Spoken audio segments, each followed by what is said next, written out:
What's up, ladies and gentlemen? Showtime is Blizzard King with King's Critiques. For the Summer Hikaru Died, episode 3.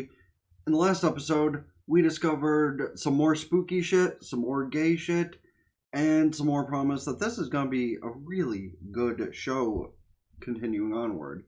Unlike episode 2 and some other rank garbage. But I'm not sticking on that. I know it's going to be brought up a lot in these videos, and I do apologize, but listen. Like, y'all would want me to dive further into a show that just smells of garbo. But that said, let's get to our usual caveats of things by starting with let me know your thoughts and opinions of how the show is going thus far up to this point, in your opinion, in the comment section, because that is always appreciated, whether you are an anime only or a manga light novel reader. And the final caveat would be, don't forget to let the video run through at the least. Hit the like button, subscribe, because all that is great for the algorithm. And that being said, let us get into things before I draw on too much longer about some shit I probably shouldn't need to. At least it's only an old wives' tale that swallowing a seed from a fruit is a bad thing. Well, okay, except for apples. That's not an old wives' tale, that has cyanide in it. He didn't say shit sooner, so now they're both crying. Okay, no, I'm just saying the BL thing is real. Like, it literally just zoomed in on the man's abs and neck. Like Yoshiki was checking him out. Listen, if anything else up to this point hasn't said it, that does. That was actually impressive, though. I'm sorry, I was about to say something, but that just threw me off for a minute. Would it be funny, though, if he actually literally could just, like, turn into a watermelon man just for the sake of a joke? Like, alien / demon shit seems like he could probably pull that off, honestly. I really do gotta question the whole being horrified by what his friend is now. Because, like, here's the thing. Until it starts actually exhibiting behavior like it wants to hurt you or people you love, why don't you just, like, put it in the back of your mind? Like, was that one thing a little creepy that you two experienced together? Yeah. But listen, a lot of guys have those kind of experiences with their friends. Sure, maybe not quite in that way, but, you know, it's an extra step, you know? You know, some people put their fingers up there, other people just shove their whole hand at...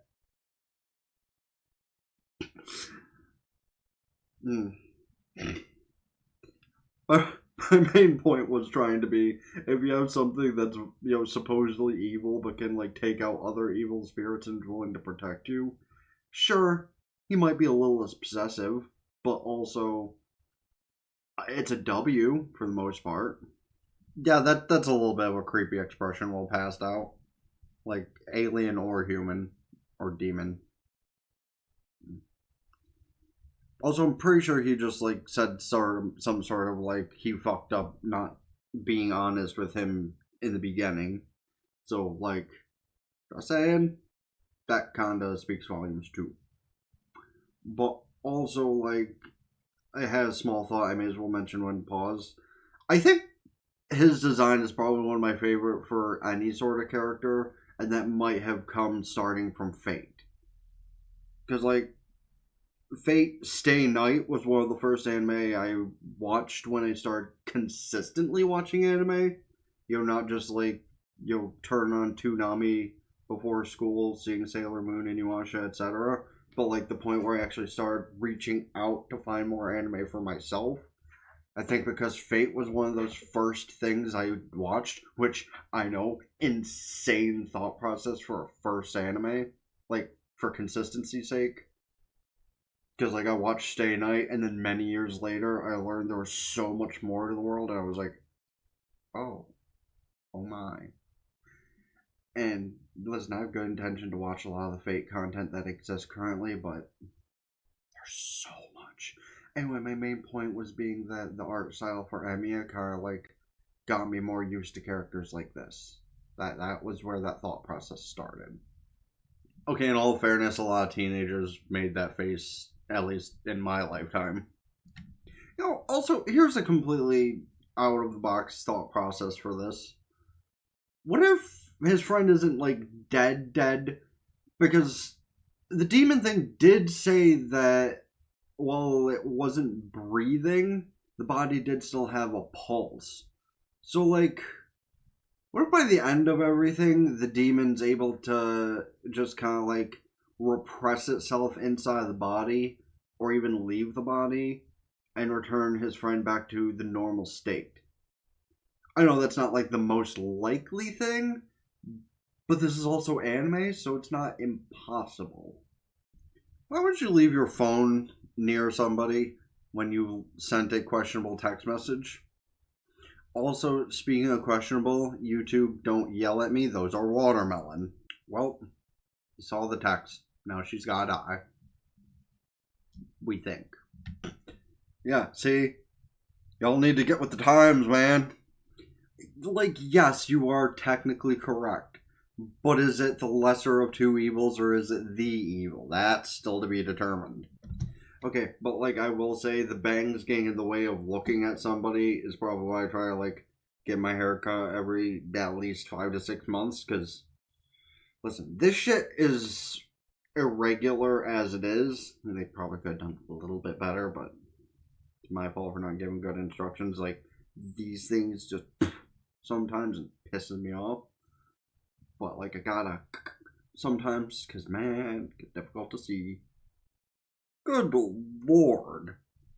I don't think I've seen anything like that at an actual American joint. Because what the hell? Yeah, you got donuts, you got fruit, you got fucking wafers, ice cream.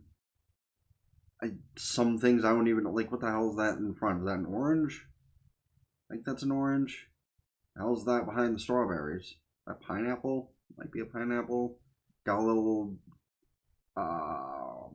flan. Got some flan on there. Exactly. So why are you questioning anything?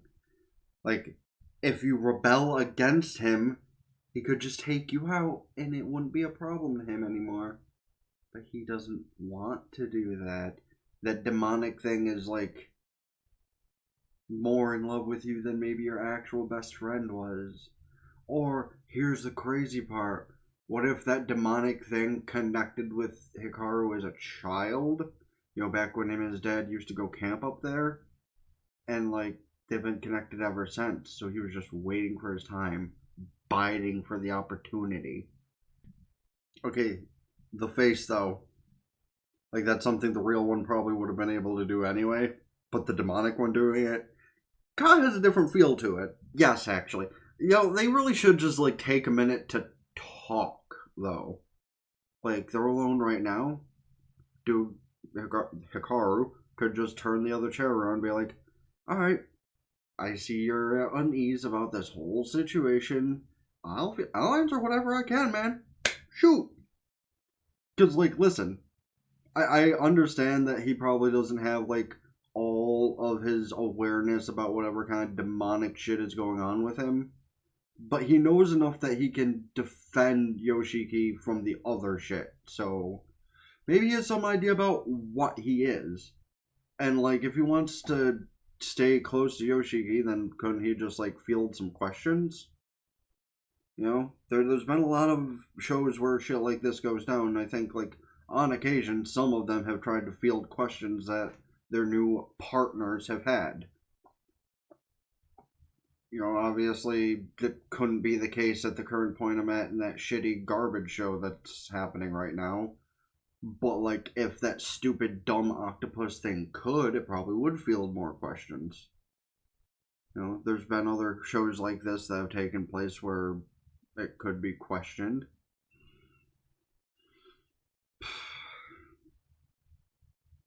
I don't know.